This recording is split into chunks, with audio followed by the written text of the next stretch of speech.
പിതാവിന്റെയും പുത്രന്റെയും പരിശുദ്ധാത്മാവിന്റെയും നാമത്തിൽ ആമേൻ. അമ്മേ പരിശുദ്ധ അമ്മേ, അമ്മേ പരിശുദ്ധമേ, ദൈവമാതാവേ, കൃപാസനത്തിലൂടെ ഞങ്ങൾക്കും ഞങ്ങളുടെ ദേശത്തിനും അമ്മ മധ്യസ്ഥം തേടി തന്ന എല്ലാ അനുഗ്രഹങ്ങൾക്കും കൃപകൾക്കും ഞങ്ങളിപ്പോൾ ഹൃദയം നിറഞ്ഞ നന്ദി പറയുന്നു. അമ്മേ പരിശുദ്ധമേ, ദൈവമാതാവേ, 2004 ഡിസംബർ 7 ഉച്ചകഴിഞ്ഞ് 2:30 കൃപാസനത്തിൽ സംഭവിച്ച അമ്മയുടെ പ്രത്യക്ഷപ്പെടലിനെ കുറിച്ച് തിരുസഭയ്ക്ക് സമർപ്പിച്ചിരിക്കുന്ന പഠനരേഖകളുടെ മേൽ സഭാത്മകമായ പഠനം ആരംഭിക്കുവാൻ ഞങ്ങൾ പ്രാർത്ഥിക്കുന്നു. അമ്മേ പരിശുദ്ധമേ, ഭൂസ്വർലോകങ്ങളുടെ രാജ്ഞിയായ അങ്ങേയ്ക്ക് ഭൗമസംരക്ഷണത്തിനായി പ്രപഞ്ചപ്രകൃതിയെ തന്നെ തിരുസഭ പ്രതിഷ്ഠിക്കുവാൻ ഈ പ്രത്യക്ഷീകരണം വഴി ഇടയാക്കണമേ. പരിശുദ്ധമേ, ജപമാല മാതാവേ, സകല കൃപാസനം പ്രാർത്ഥനയോടും ചേർത്ത് ഞങ്ങളിപ്പോൾ പ്രാർത്ഥിക്കുന്ന ഈ കുടുംബത്തിന്റെ പ്രത്യേക നിയോഗം പറ മക്കളെ.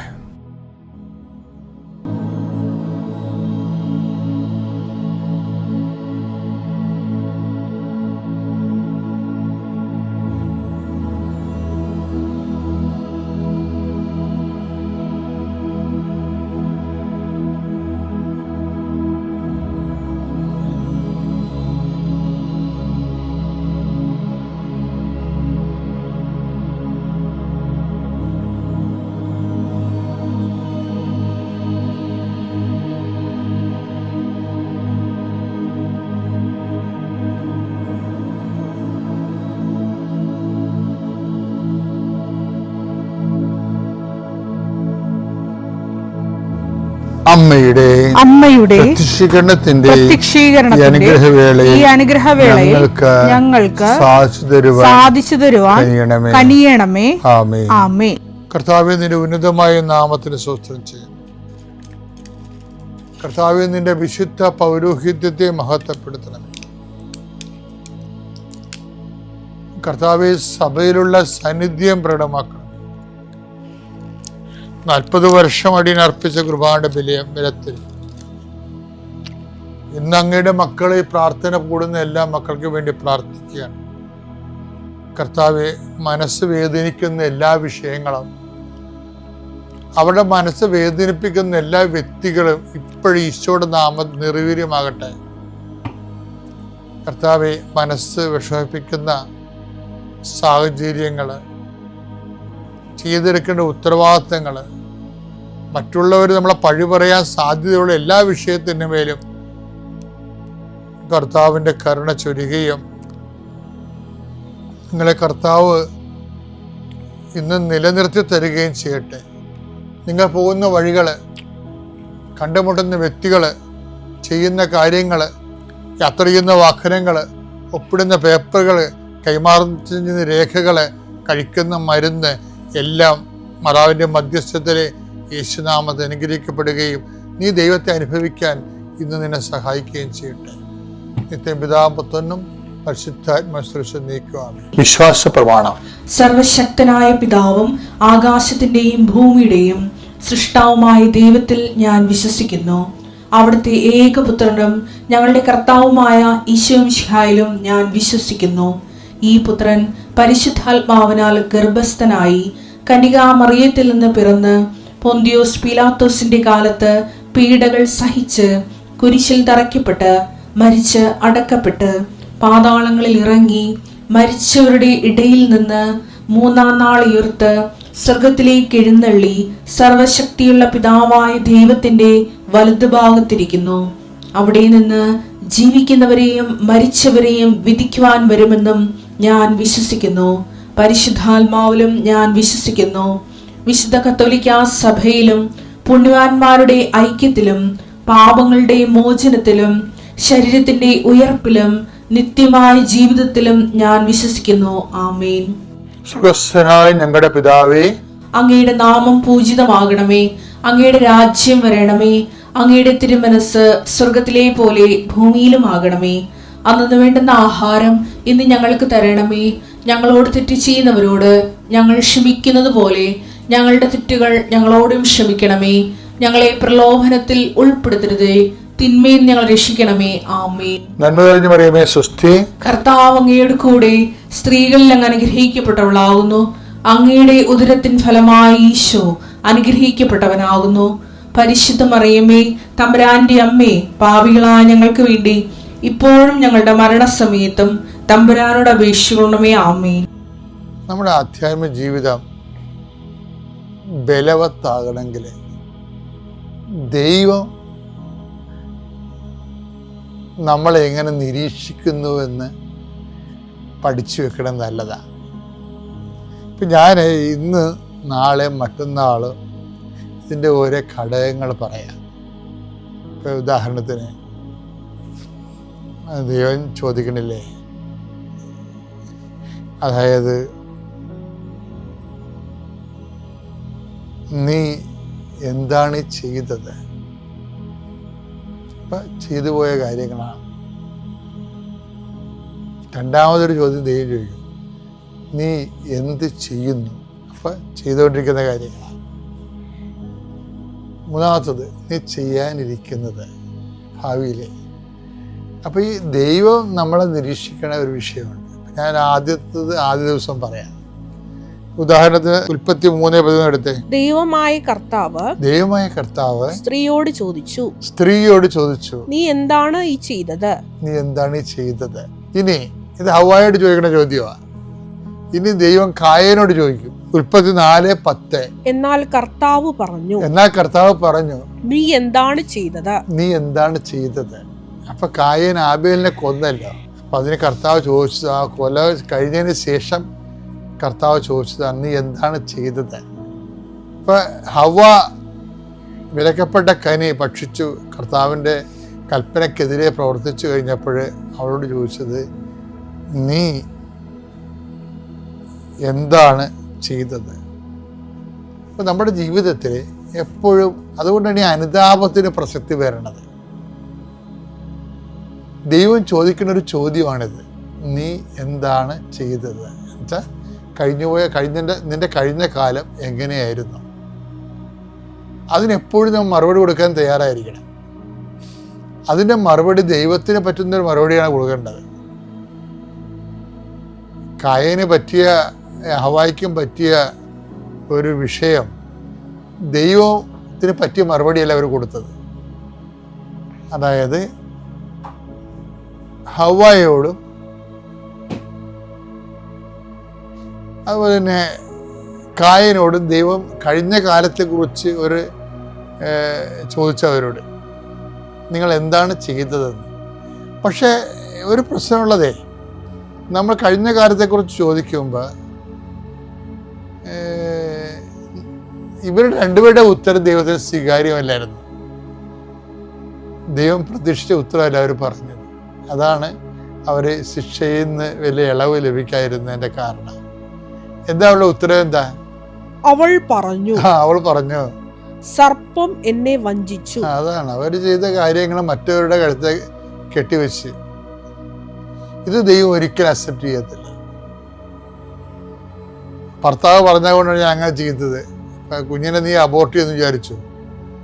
അത് ഭർത്താവ് ചെയ്തതെന്ന് പറഞ്ഞാൽ അതൊന്നും അംഗീകരിക്കത്തില്ല. നീയാണത് ചെയ്തത്. കാര്യം നിന്റെ വയറ്റിലാണ് കർത്താവ് കുഞ്ഞിനെ തന്നത്. അപ്പം അതിൻ്റെ പൂർണ്ണ അവകാശവും ഉടമസ്ഥ ആ വിഷയമായിട്ട് ബന്ധപ്പെട്ടതെല്ലാം വേറെ ആര് പറഞ്ഞെന്ന് പറഞ്ഞാൽ അംഗീകരിക്കത്തില്ല. അല്ലെങ്കിൽ നിന്റെ ജീവന് കേടുണ്ടാകണം, അത് ഡോക്ടർ പറയണം. അപ്പം അത് പോലെ തന്നെയാണ് കായൻ എന്ന് പറഞ്ഞത്. കായൻ കൊടുത്ത മറുപടിയും ദൈവത്തിന് സ്വീകാര്യമല്ലായിരുന്നു. എന്താണ് കായൻ പറഞ്ഞെന്ന് നോക്കി. 34:9. കർത്താവ് കായനോട് ചോദിച്ചു, നിന്റെ സഹോദരൻ ആബേൽ എവിടെ? അവൻ പറഞ്ഞു, എനിക്കറിഞ്ഞുകൂടാ, സഹോദരന്റെ കാവൽക്കാരനാണോ ഞാൻ? ഇതാണ് ഒരു പ്രശ്നം. കണ്ടാ, അതായത് ദൈവം ഉദ്ദേശിക്കുന്ന ഒരു ഉത്തരം നമ്മൾ കൊടുക്കണം. അല്ലാതെ നമ്മളുടെ അപരാധങ്ങൾ നീതീകരിക്കുന്ന ഒരു ഉത്തരം കൃപാദായകമല്ല. ഒരു സാധനം ദൈവം ഏക്കത്തില്ല. അത് നീ തന്നെ നീ എന്താണ് ചെയ്തത് നീ തന്നെ ഏൽക്കണം. അപ്പം അതിനെന്താണ് ചെയ്യേണ്ടത്? അനുതാപമാണ് അവിടുത്തെ മാർഗം. ലോകത്തിലെ ഏറ്റവും നല്ല അനുതാപം നടത്തിയത് ദാവീദിനോട് ചോദിച്ചായിരുന്നു ദൈവം. ഉറിയായെ കൊന്നു കഴിഞ്ഞപ്പോഴും ദാവീദിനോടും ദൈവം ചോദിച്ചായിരുന്നു, നീ എന്താണ് ചെയ്തതെന്ന്. എന്താണ് ചെയ്തത് എന്ന് പറഞ്ഞത് കായനോടും ചോദിച്ചു, ഹവ്വായോടും ചോദിച്ചു. ഇവർ രണ്ടുപേരും പറഞ്ഞ ഉത്തരങ്ങൾ പ്രാക്കപ്പെട്ട ഉത്തരങ്ങളാണ്. മറ്റുള്ളവരുടെ കഴുത്തെ കെട്ടിവെക്കുകയും സ്വയം ഉത്തരവാദിത്തം ഒഴിയണ രീതിയിലാണ്. ഞാനാണോ എൻ്റെ സഹോദരൻ്റെ കാവൽക്കാരൻ എന്നൊക്കെ ചോദിക്കുന്നത്. അപ്പോൾ എപ്പോഴും നമ്മൾ ശ്രദ്ധിക്കുന്നത്, എന്ത് മിസ്റ്റേക്ക് സംഭവിച്ചാൽ എൻ്റെ മക്കൾ ഫ്ലാറ്റായിട്ട് അതിൽ നിന്ന് ഒഴിവ് ഉണ്ടാക്കാൻ വേണ്ടി ശ്രമിക്കരുത്. ഉൽപ്പത്തിയുടെ പാഠങ്ങൾ നൽകുന്നതാണ്. കഴിഞ്ഞ കാലങ്ങളെ അസസ് ചെയ്യണം. കഴിഞ്ഞ കാലങ്ങളിലെ ഒരു സാധനവും അത് നമ്മൾ ചെയ്ത തെറ്റ് മറ്റുള്ളവരുടെ സമ്മർദ്ദം കൊണ്ടാണെന്ന അങ്ങനെയുള്ള ഉത്തരങ്ങളൊന്നും അനുതാപത്തിൽ ദൈവം പ്രതീക്ഷിക്കണില്ല. ഫ്ലാറ്റായിട്ട് ആ വിഷയം ഏറ്റെടുക്കാൻ പറ്റത്തില്ല. അതുകൊണ്ടാണ് യേശുവിനെ ഏറ്റെടുപ്പുകാരൻ എന്ന് പറയാൻ കാര്യം അതാണ്. നമ്മുടെ ഭാരങ്ങളാണ് ഈ മനുഷ്യൻ ഏറ്റെടുക്കാത്ത ഭാരങ്ങൾ ഏറ്റെടുക്കാൻ വേണ്ടിയാണ് ഈശോ മനുഷ്യാവതാരം സ്വീകരിച്ചത്. അതാണ് ഈശോനെ ഏറ്റെടുപ്പുകാരൻ എന്ന് പറയുന്നത്. അതാ ഐസയൊക്കെ പറയണില്ലേ, നമ്മുടെ പാപങ്ങളാണ് അവൻ ചുമന്നതെന്നൊക്കെ പറയുന്നത് ആ അർത്ഥത്തിലാണ്. അപ്പോൾ അതിന് വേണ്ടി നമ്മൾ ഈ വിഷയം, കർത്താവേ എൻ്റെ കയ്യിൽ നിന്ന് ഇങ്ങനെ സംഭവിച്ചു പോയി, എന്നോട് ക്ഷമിക്കണം, ഇനി ആവർത്തിക്കത്തില്ല, എന്നെ അനുഗ്രഹിക്കണം. അങ്ങനെ ഒരു നിലപാടാണ് ഭാവി ജീവിതത്തിൽ ഭൂതകാലത്ത് സംഭവിച്ചു പോയ വിഷയങ്ങളെക്കുറിച്ച് ദൈവ സന്നിധി ഒരു നിക്കക്കള്ളി കിട്ടാൻ വേണ്ടി നമുക്ക് കൈവരിക്കാൻ പറ്റുന്ന നിലപാട്. രാമൻ മത്തായി. ഞാൻ ആര്യങ്കാവ് മലങ്കര ദേവാലയത്തിൽ നിന്ന് വരുന്നു. ഞാനിവിടെ 2019 മെയ് മാസം 10 ഉടമ്പടി എടുത്തു. എൻ്റെ ഭർത്താവിന് തൊണ്ടയിൽ ക്യാൻസറായിരുന്നു. അന്നേരം തൊണ്ട ഓപ്പറേഷൻ ചെയ്ത് ട്യൂബൊക്കെ ഇട്ടിട്ട് അത് പിന്നീട് പുള്ളിക്ക് സംസാരിക്കാനോ ഒന്നും സാധിക്കാതെ വന്നു. 1 വർഷം ഞങ്ങൾ ചികിത്സയിൽ 18 ഈ ഓപ്പറേഷൻ നടന്നത്. പക്ഷേങ്കിൽ 19 ഞാനിവിടെ വരുന്നത്. വന്ന് ഇങ്ങനെ ഉടമ്പടി എടുത്തു. 3 മാസം ഞാൻ കൃത്യമായിട്ട് വരികയും പത്രം മേടിച്ച് വിതരണം ചെയ്യുകയും ചെയ്തു. അങ്ങനെ മാതാവിൻ്റെ അടുത്ത് എപ്പോഴും പ്രാർത്ഥിക്കുകയും, പുള്ളിയാണെങ്കിലും സംസാരിക്കാൻ കഴിയത്തില്ലെങ്കിലും ബൈബിൾ വായിക്കുകയും പ്രാർത്ഥിക്കുകയും ചെയ്യും. വെഞ്ചരിച്ച ഇതെടുത്ത് തൊണ്ടയിൽ പുരട്ടുകയും ഒക്കെ ചെയ്യുമായിരുന്നു. അങ്ങനെ 3 മാസം കഴിഞ്ഞപ്പോൾ ഡോക്ടർ പരിശോധിക്കാൻ ചെന്നപ്പോൾ ഡോക്ടർ പറഞ്ഞു, കുഴപ്പമൊന്നും ഇല്ലല്ലോ, നിങ്ങൾ പൊക്കോ എന്ന് പറഞ്ഞു. പരിശോധിച്ചിട്ട് പിന്നെ 1 മാസം കഴിഞ്ഞിട്ട് വരാൻ പറഞ്ഞു. ചെന്നപ്പോൾ അവർ പറഞ്ഞു, ഇത് അടയ്ക്കാൻ പറ്റത്തില്ല എന്ന് പറഞ്ഞ ആ ഹോള് അവർ ആ ട്യൂബ് എടുത്ത് മാറ്റുകയും പൂർണ്ണമായി സ്ഥിതിയിലാക്കി തരികയും ചെയ്തു. അതിന് എൻ്റെ അമ്മയ്ക്ക് 1000 നന്ദി, യേശുവിന് നന്ദി പറയുന്നു. സംസാരിക്കാൻ പറ്റത്തില്ല എന്ന് ഡോക്ടേഴ്സ് പറഞ്ഞിരുന്നു. സംസാരിക്കാൻ പറ്റത്തില്ല എന്ന് പറഞ്ഞിരുന്നു. ഇത് ഈ ഹോൾ അടയ്ക്കാൻ പറ്റത്തില്ല എന്ന് പറഞ്ഞു. എൻ്റെ പേര് പ്രീത.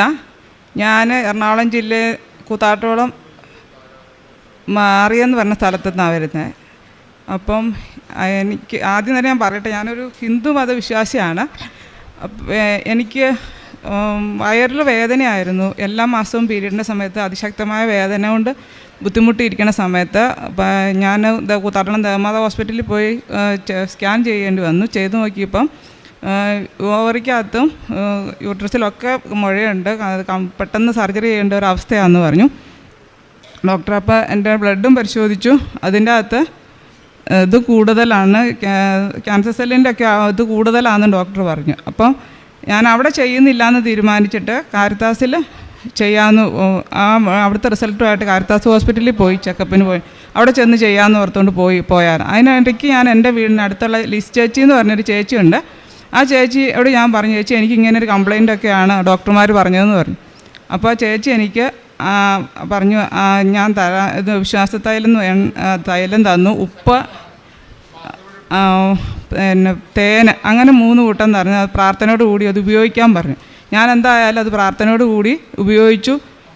അതിന് ശേഷം ഞാൻ അവിടെ കാരിത്താസിൽ ചെന്ന് കഴിഞ്ഞപ്പം ഡോക്ടർ പറഞ്ഞു എന്തായാലും അതിൻ്റെ വലിപ്പവും കാര്യങ്ങളൊക്കെ ഒന്ന് അറിയണമെങ്കിൽ നമുക്കൊന്ന് CT എടുക്കാമെന്ന് പറഞ്ഞു. CT സ്കാൻ ചെയ്യാമെന്ന് പറഞ്ഞു.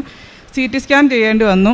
അവിടെ ചെന്ന് കഴിഞ്ഞപ്പോൾ CT സ്കാനിൻ്റെ റിസൾട്ട് നോക്കി കഴിഞ്ഞപ്പോൾ അവർ റിസൾട്ട് കൊടുക്കുമ്പോൾ ഡോക്ടറോട് പറഞ്ഞെന്ന് പറഞ്ഞു ഇതിനകത്തൊന്നും കാണുന്നില്ല എന്ന് പറഞ്ഞു. അപ്പോൾ സാറ് പറഞ്ഞു അങ്ങനെയാണെങ്കിൽ അതെന്താണെന്ന് നോക്കട്ടെ, ഞാൻ തന്നെ ഒന്ന് സ്കാൻ ചെയ്യാമെന്ന് പറഞ്ഞു. ഡോക്ടർ എന്നെ അവിടുത്തെ സ്കാനിങ് റൂമിൽ ഡോക്ടർ തന്നെ കൊണ്ട് എന്നെ സ്കാൻ ചെയ്ത് നോക്കി. അപ്പോൾ അതിൻ്റെ അകത്ത് ആ മുഴ കാണാതെ വന്നു എന്തായാലും. അപ്പം സാറ് ചോദിച്ചത് എന്താ ഇതിനകത്ത് ഇങ്ങനെ അത്ഭുതം സംഭവിച്ചതെന്ന് ചോദിച്ചു. അപ്പോൾ ഞാൻ പറഞ്ഞു എന്തെന്ന് പറയാം, ഇങ്ങനെ ഒരു വിശ്വാസവും പ്രാർത്ഥനയൊക്കെ എന്നെ ഒത്തിരി കണ്ണീരുള്ള പ്രാർത്ഥനയും ഇങ്ങനെയൊക്കെ ചെയ്തിട്ടുണ്ടെന്ന് പറഞ്ഞായിരുന്നു. എന്തായാലും ദൈവം അനുഗ്രഹിച്ചു. ഇങ്ങനെ ഒരു മാറ്റം എന്നിൽ വന്നു എന്നല്ല, അങ്ങനെ ഓപ്പറേഷൻ അവിടെ വേണ്ടാന്ന് ഡേറ്റ് നിശ്ചയിച്ച ഓപ്പറേഷൻ എനിക്ക് ഒഴിവാക്കി തന്നു. അങ്ങനെ ഒരു മാതാവിനോടും എല്ലാം നന്ദി പറയുന്നു. എൻ്റെ പേര് സ്റ്റീഫൻ എന്നാണ് പേര്. തൃശ്ശൂരാണ് സ്ഥലം.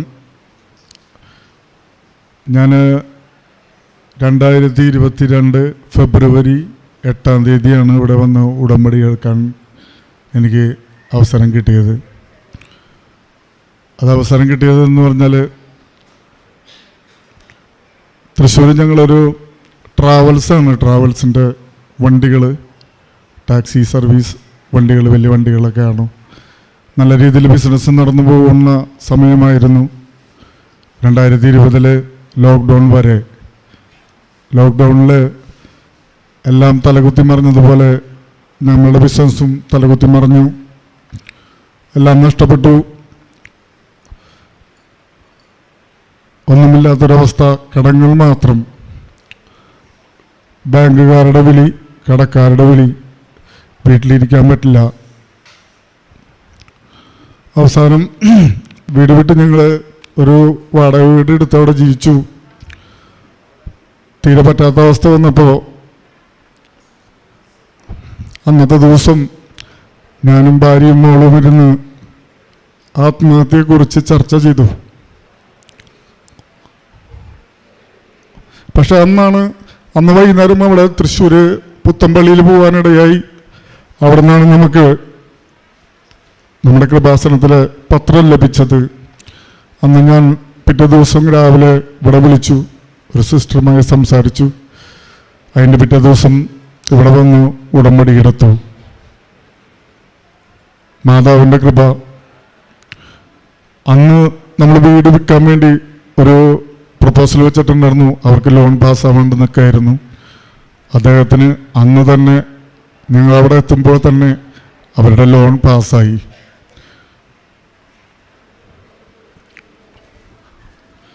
അങ്ങനെ ഞങ്ങൾക്ക് ആ വീട് ഡിസ്പോസ് ചെയ്ത് ഒരുവിധം കടങ്ങളൊക്കെ വീട്ടാൻ സാധിച്ചു. പിന്നെ നമുക്കിവിടെ വണ്ടികൾ 2 വണ്ടി ഞങ്ങൾക്ക് ഡിസ്പോസ് ചെയ്യാൻ പറ്റി. അങ്ങനെ നാട്ടിൽ നിൽക്കാനുള്ള അവസ്ഥയിലാണ് ഇപ്പോൾ. വീടൊക്കെ എല്ലാം നാട്ടിൽ നിൽക്കാം, എല്ലാവരുടെയും ഫോൺ നമുക്ക് അറ്റൻഡ് ചെയ്യാം എന്നുള്ള അവസ്ഥയിലേക്ക് എത്തി. അങ്ങനെ ഞാനൊരു ജോലിക്ക് വേണ്ടിയിട്ട് ഇവിടെ ഉടമ്പടിയിൽ എഴുതിയിട്ടുണ്ടായിരുന്നു. ഞാനൊരു കമ്പനിയിൽ, മുമ്പ് ഫോർഡ് എന്ന് പറഞ്ഞൊരു കമ്പനിയിൽ ഞാൻ സെയിൽസ് മാനേജറായിരുന്നു. അങ്ങനെ ഒരു ജോലിക്ക് വേണ്ടിയിട്ട് ഞാൻ അപേക്ഷ എഴുതിയിട്ടുണ്ടായിരുന്നു ഉടമ്പടിയിൽ. പക്ഷെ മാതാവ് എനിക്ക് ഇപ്പം ഞാനൊരു പെട്ടെന്ന് ഒരു കമ്പനിയിൽ നിന്ന് ഇൻ്റർവ്യൂവിന് വിളിച്ചു. ആര് വിളിച്ചു, എന്ത് വിളിച്ചു, എങ്ങനെ അവർക്ക് കെയർ ഓഫ് കിട്ടിയെന്ന് എനിക്കറിയില്ല. അവർ ചോദിച്ചിട്ടും അത് പറഞ്ഞിട്ടില്ല. എന്നെ അവർ ഇൻ്റർവ്യൂ കഴിഞ്ഞു, 3rd ഇൻ്റർവ്യൂ 4th ഇൻ്റർവ്യൂ ഒക്കെ കഴിഞ്ഞു. എനിക്ക് അപ്പോയിൻമെൻറ്റ് ലെറ്റർ കിട്ടി. ഞാനിപ്പോൾ ആ കമ്പനിയുടെ റീജിയണൽ മാനേജറായിട്ടാണ് ജോലി ചെയ്യണത്. Praise the Lord. മാതാവേ പരിശുദ്ധമ്മയ്ക്കും. പിന്നെ വലിയൊരു അത്ഭുതം, ഏറ്റവും വലിയൊരു അത്ഭുതം എന്ന് പറഞ്ഞാൽ എൻ്റെ കൂടെ ജോലി ചെയ്ത ഒരു സുഹൃത്തിൻ്റെ വൈഫിൻ്റെ ഒരു ഒരു കുട്ടി കൊറോണ കഴിഞ്ഞ് ഒരു 10 ദിവസം കഴിഞ്ഞപ്പോൾ ഫുട്ബോൾ കളിക്കാനായിട്ട് പോയി. അവിടെ വെച്ചിട്ട് ആ കുട്ടി ഫുട്ബോൾ കളിച്ചുകൊണ്ടിരിക്കുമ്പോൾ വീണു. മറ്റു കുട്ടികൾ വിചാരിച്ചു തളർന്നിട്ട് വീണതാവെന്ന് വിചാരിച്ചു. പക്ഷെ ആ കുട്ടിയുടെ ബ്രെയിൻ ഡെത്ത് സംഭവിച്ചു പോയി എന്ന് പിന്നീടാണ് എല്ലാവർക്കും മനസ്സിലാക്കിയാൻ പറ്റിയത്. അവിടെ നിന്ന് അവർ പൊക്കിക്കൊണ്ടുപോയി ഹോസ്പിറ്റലിൽ കൊണ്ടുപോയി. അവിടെ നിന്ന് എറണാകുളത്ത് ഹോസ്പിറ്റലിൽ കൊണ്ടുവന്നു. അവിടെ വെന്റിലേറ്ററിൽ ഇട്ടു. പക്ഷെ അവരുടെ അപ്പച്ചൻ പറഞ്ഞു വെന്റിലേറ്റർ ഓഫ് ചെയ്യാൻ സമ്മതിക്കില്ല എന്ന് പറഞ്ഞു. അത്രയും വാശി പിടിച്ചിട്ട് ആ അപ്പച്ചൻ നിന്നു. സഞ്ജു എന്നോട് വിവരം പറഞ്ഞു. അപ്പം ഞാൻ നമ്മുടെ തൈലം ഞാനൊരു ചെറിയ കുപ്പിയിലാക്കിയിട്ട് സഞ്ജുവിന് കൊടുത്തിട്ട് പറഞ്ഞു അവരെ അമ്മച്ചിക്ക് കൊടുക്ക്. അപ്പോൾ തൃശ്ശൂർക്ക് ആ കൊച്ചിനെ മാറ്റിയിട്ടുണ്ടായിരുന്നു വെന്റിലേറ്ററിൽ മെഡിക്കൽ കോളേജിലേക്ക്. ഞാൻ പറഞ്ഞു വിശ്വാസ പ്രമാണം ചൊല്ലിയിട്ട് തൈലം തേച്ച് പ്രാർത്ഥിക്കാൻ പറഞ്ഞു. അങ്ങനെ ആ അമ്മച്ചി അവിടെ പോയി കരഞ്ഞും പ്രാർത്ഥിച്ചു. ഞാൻ ഓരോ ദിവസമൊക്കെ വിളിക്കാറുണ്ട്. തൈലം തേച്ച് വഴിക്ക് ആ കുട്ടിക്ക് കിടക്കേ കിടന്ന് പെടഞ്ഞു എന്ന് പറയണേ. ആ ഡോക്ടർ അതിശയപ്പെട്ടു എന്ന് പറയുന്നു. കൊച്ചിന് തൈലം തേച്ചോടനെ കണ്ണൊക്കെ തുറന്നാകെ അങ്ങനെ അവസാനം അവർ കൈയൊക്കെ കെട്ടിയിടേണ്ട അവസ്ഥയിലേക്ക് വന്നു. പക്ഷെ ആ കുട്ടീനെ ഇപ്പൊ 2 ദിവസം മുമ്പ് ഞാൻ സഞ്ജുനോട് ചോദിച്ചു പറഞ്ഞു വെന്റിലേറ്ററിന്റെ ഓക്സിജന്റെ ആ മാസ്ക് എടുക്കുകയാണ്. ആ കൊച്ചിന്റെ മാസ്ക് എടുക്കുകയാണ്. കൊച്ച് ഐസിയുവിൽ തന്നെയാണ്. പക്ഷെ ആ കൊച്ച് അൻവി തിരിച്ച് ജീവിതത്തിലേക്ക് വരികയാണ്. അപ്പം ഞാൻ ഉടമ്പടി പുതുക്കാൻ വന്നപ്പോൾ ഞാൻ ഏറ്റവും ഫസ്റ്റ് പറയേണ്ടത് അതായിരുന്നു. പക്ഷെ ഞാൻ എൻ്റെ കാര്യങ്ങളാണ് പറഞ്ഞത്, എന്നോട് ക്ഷമിക്കണം. ആ കുട്ടിയുടെ അത്ഭുതമാണ് ഇതിൽ ഏറ്റവും വലിയ അൻവിനെ തിരിച്ചു കൊണ്ടുപോകുന്നത്. അപ്പോൾ ഞാനും എൻ്റെ കുടുംബവും കൃപാസന മാതാവിന് ഞാൻ മരണം വരെ ഞങ്ങൾ ഈ മാതാവിൻ്റെ കൃപയിലായിരിക്കും ഇനി ജീവിക്കാമെന്ന് ഞാൻ പറയുന്നു. എൻ്റെ പേര് മറിയാമ്മ മാർട്ടിൻ. ഞാൻ അർത്തുങ്കൽ നിന്ന് വരുന്നു. ഞാൻ എൻ്റെ ഭർത്താവിൻ്റെ വീട്ടിൽ ഞാൻ കെട്ടിവന്നിട്ട് 22 വർഷമായി. അവർ 10 മക്കളാണ്. 5 ആണും 5 പെണ്ണും. പെണ്ണുങ്ങളിൽ 4 പേരെ കെട്ടിച്ചു. മൂത്ത ആൾ ഞങ്ങളുടെ കൂടെ ആയിരുന്നു. പിന്നെ 4 ചേട്ടന്മാർ മാറി താമസിച്ചു. ഒരാൾ ഞങ്ങളുടെ 10 സെൻറ്റ് സ്ഥലത്തിൽ 3 സെൻറ്റ് സ്ഥലത്ത് ഷെഡ് വെച്ചു. അപ്പോൾ അവിടെ മൂത്ത പെങ്ങൾ ഭയങ്കര പ്രശ്നത്തിലേക്ക് ആയിരുന്നു. പുള്ളി ഒന്നും സമ്മതിക്കില്ലായിരുന്നു. അങ്ങനെ ആർക്കും കൊടുക്കാണ്ടൊക്കെ ഇരുന്നു. അവസാനം അവർ വേറെ സ്ഥലം മേടിച്ചു. ചേട്ടനൊക്കെ 3 സെൻറ്റ് സ്ഥലം വേറെ മേടിച്ചു. അവിടെ വീട് വെക്കാനായിട്ട് എല്ലാ അപേക്ഷകളും കൊടുത്ത് അതിന് സാങ്ഷൻ വന്നപ്പം തോടുമായിട്ടുള്ള പ്രശ്നങ്ങൾ കാരണം അവിടെ വെക്കാൻ പറ്റിയില്ലെന്ന് പറഞ്ഞു. അങ്ങനെ അവർ നിരാശപ്പെട്ടു. അപ്പോൾ അവർ പഞ്ചായത്തിൽ നിന്ന് ആൾ വന്നപ്പോൾ പറഞ്ഞു നിങ്ങൾക്ക് 10 സെൻറ്റ് സ്ഥലത്തിൽ നിന്നും 3 സെൻറ്റ് സ്ഥലം അളന്ന് കിട്ടിയാൽ അവിടെ ഷെഡ് വെക്കാമെന്ന് പറഞ്ഞു. അങ്ങനെ ചേട്ടത്തി വന്ന് എല്ലാ പെങ്ങാന്മാരുടെ അടുത്തും ചേട്ടന്മാരുടെ നടന്ന് പറഞ്ഞു. അതിന് മുമ്പ് ഞാനിവിടെ ഉടമ്പടിയിൽ വെച്ചിരുന്നു. ഉടമ്പടിയിലല്ല, ഞാൻ മാതാവിനോട് പ്രാർത്ഥിച്ചിരുന്നു ആരാധന നടക്കുന്ന സമയത്ത്. അതായത് 2019 ഞാൻ ഉടമ്പടി ആദ്യം എടുത്തത്. അത് കഴിഞ്ഞാണ് ഞാൻ വീടിന് വേണ്ടി ഞാൻ വെക്കുമായിരുന്നു. എനിക്കൊരു വീട് പേരിൽ എഴുതി കിട്ടാൻ വേണ്ടി ഞാൻ പറയുമായിരുന്നു. മാതാവിനോട് ഞാൻ പറഞ്ഞു 1 വർഷമാകുമ്പോൾ ഈ ഫെബ്രുവരി 28-ാം തീയതി വരെ എനിക്കൊരു വർഷമാകും. അതിനുള്ളിൽ എനിക്ക് 25-ാം തീയതി എന്നൊരു ദിവസം ഉണ്ടെങ്കിൽ 26-ാം തീയതി എന്ന ദിവസം ഉണ്ടെങ്കിൽ എനിക്കിതിനൊരു മറുപടി തരണമെന്ന് ഞാൻ അമ്മയോട് പ്രാർത്ഥിക്കുമായിരുന്നു. അതിൻ്റെ ഫലമായി 25-ാം തീയതി ആയപ്പം ചേർത്ത് വന്നിട്ടും പറഞ്ഞു ഞങ്ങളുടെ വീടിൻ്റെ സാങ്ഷൻ പോയി. പിന്നെ 10 സെൻറ്റ് സ്ഥലത്ത് ഞങ്ങൾക്ക് വെക്കാമെന്ന് അനുവാദം കിട്ടി. ദൈവമാതാവിൻ്റെ അനുഗ്രഹം അതുമൂലം ചേർത്ത് തന്നെ എല്ലാം ചെയ്തു. ഞങ്ങളൊന്നും അറിഞ്ഞില്ല.